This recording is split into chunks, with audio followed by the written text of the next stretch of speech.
ওই আমি বুঝলাম না যে কি খেলা চলেছে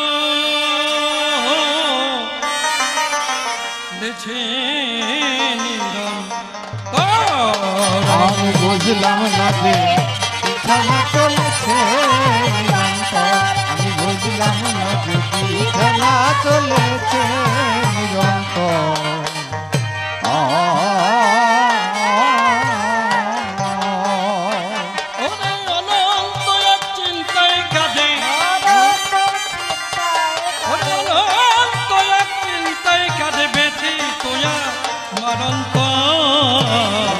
যে কি খেলা চলেছে নিরন্তর। আমি বুঝলাম না যে কি খেলা চলেছে নিরন্তর।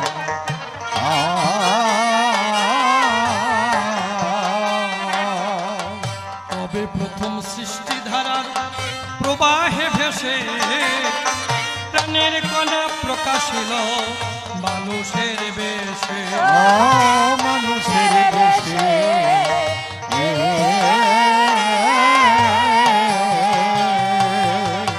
তবে প্রথম সৃষ্টি ধারা প্রবাহে ভেসে প্রাণের কণা প্রকাশিল মানুষের বেশে, মানুষের বেশে।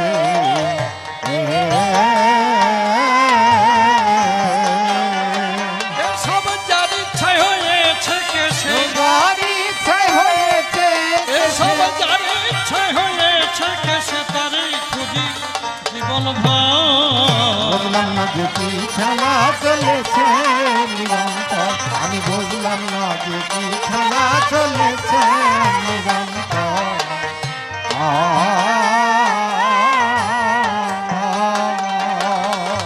অনন্তকাল রকেট যদি চলে অনন্তে পৌঁছাবে কি কোনোদিন সেই অনন্তের প্রান্তে, সেই অনন্তের প্রান্তে।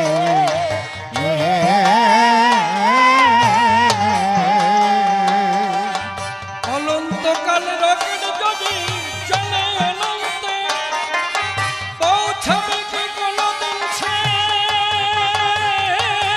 অনন্তের প্রান্তে, সেই অনন্তের প্রান্তে।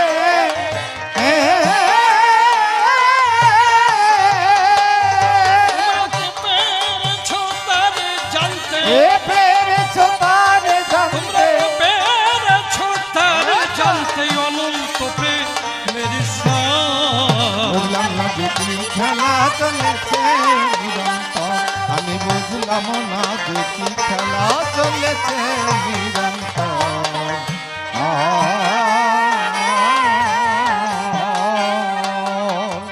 অসীম বলে বুঝতে গিয়ে হয়েছি শান্ত, মনের মানুষ হলে মনের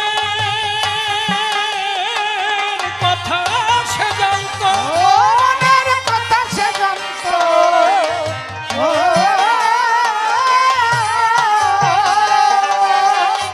অসীম বলে বুঝতে গিয়ে হয়েছি শান্ত, মনের মানুষ হলে মনের কথা সে জানত, মনের কথা সে জানত।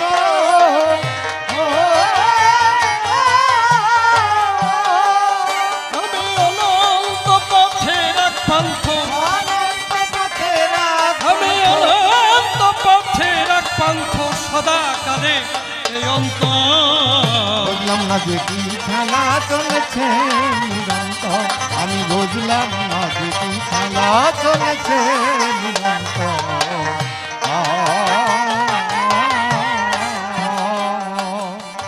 কল্পনাতে আমি রানা কুম্ভ সভ্য সবার ঠাই, বিপক্ষেতে আসে আমার বধূ মীরাবাই।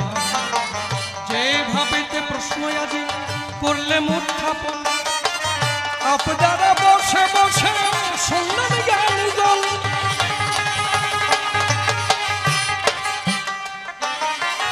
অনেক আশা নিয়ে যখন মীরাকে আনলাম ঘরে, তখন ডেক দিয়ে বলে মা আজি আমার ঘরে। শুনলে কোথায় এই বাড়িতে আমার কথা লবি, দুইজনেতে মা কালিকায় প্রণাম বটে। আমি প্রণাম করেছি কিন্তু মায়ের রান্না পাই। মীরা প্রণাম করলো না মা, করলো অসম্মান শেখায়।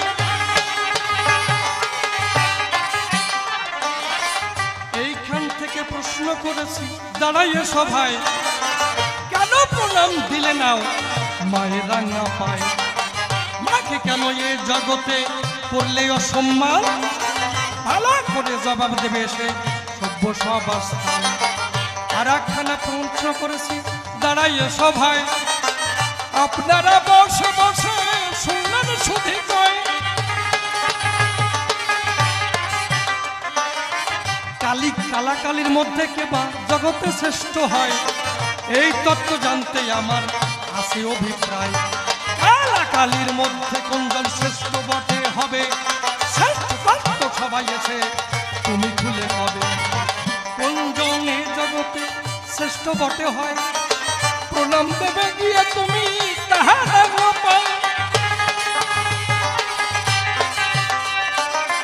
আর একখানা প্রশ্ন করেছি দাঁড়াইয়ে সভায়, আপনারা বসে বসে শুনলেন শুধু চয়, স্বামী ছেড়ে যাবে কেন মধুর বৃন্দাবন? এই কথা জানতে চাই আজই আমার মন। সতীর কাছে প্রতিষ্ঠ মিথ্যা কথা নয়, এই কথা কিন্তু শাস্ত্র দিয়েছে পরিচয়। সেই পতিকে ছেড়ে যাবে মধুর বৃন্দাবন, তাতে কিবা ফল পাবে বলো সবারই সদন। স্বামীর থেকে এ জগতে কেবা বড় হয়? শাশুড়ি এ জগতে অসম্মান হয়। মা কালী এ জগতে অসম্মান যে হলো, তোমার কি পরিণাম হবে তাই খুলে বলো। ওই ভোগ ভালো না ত্যাগ ভালো, তাই আলোচনা করে এবার বোঝাইয়ে দিয়ে যাবে সবার মৃত্যু বিপদে। প্রশ্নপত্রের বেশি বলা নিষ্প্রয়োজন, আমার মতো ভাব এখানে করবো সমাপন। এরপরে মীরাবাই আমার সভাতে আসিবে, তাহার ভাবের কথা করিয়া বলিবে। ওই দেখি এরপরে এসে কোন কথা কয়, কোন ভাবের ভাব ধারায় উঠাইয়া লয়। ওই গুরুদেবের শ্রীচরণে প্রণতি জানাই, তাহার যা ইচ্ছা বটে করে জানতাই। গুরু যদি কান্ডারি হয়ে বসে কারো নাই, ভাঙা তরি হলো তার পাড়ি উঠে যায়। উঠুক না তোমার উঠুক তোমরা ধনুকারি, ভাঙা তরি হলো তার উঠে যাবে পারি। যাক তবে বেশি বলে নাই প্রয়োজন, আমার মতো ভাব করে করো সমাপন। এদিকে আসেন আমার যত ভক্তগণ, মঙ্গল করে যাই সবার করুন।